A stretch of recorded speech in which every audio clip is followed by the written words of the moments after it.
bent double, like old beggars under sacks, knock-kneed, coughing like hags. We cursed through sludge, till on the haunting flares we turned our backs, and towards our distant rest began to trudge.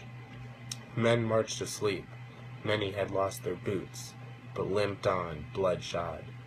All went lame, all blind, drunk with fatigue, deaf even to the hoots of gas shells dropping softly behind.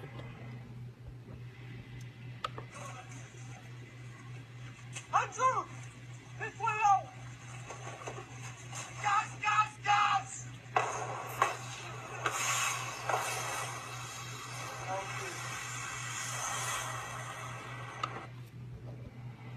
Gas, gas! Quick, boys, an ecstasy of fumbling, fitting the clumsy helmets just in time.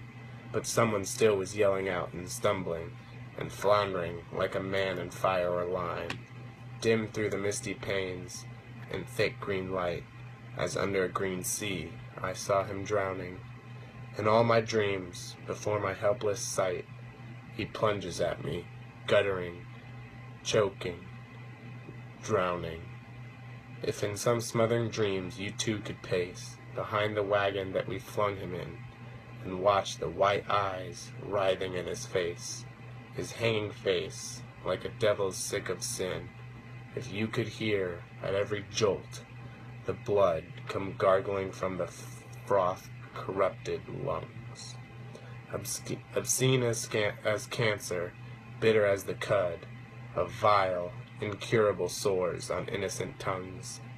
My friend, you would not tell with such high zest to children ardent for some desperate glory the old lie, Dulce et Decorum est, pro patria mori.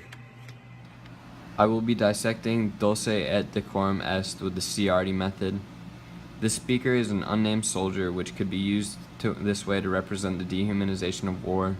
The situation taking place is a gas attack on the soldier and his base camp. It is quickly elevated when the enemy infiltrates the camp. There is no deeper meaning to this, it is just a brutal depiction of war. The author uses vivid imagery of disfiguration to convey the brutality. For example, when he talks about the soldier whose face is being melted off by gas. He also uses frequent similes to depict war, such as bent double like old beggars under sacks and knock-kneed coughing like hags, to show how worn and battered the soldiers are from frequent fighting, as well as using words with severity like cancer and bitter and the devil to show how brutal the war actually is.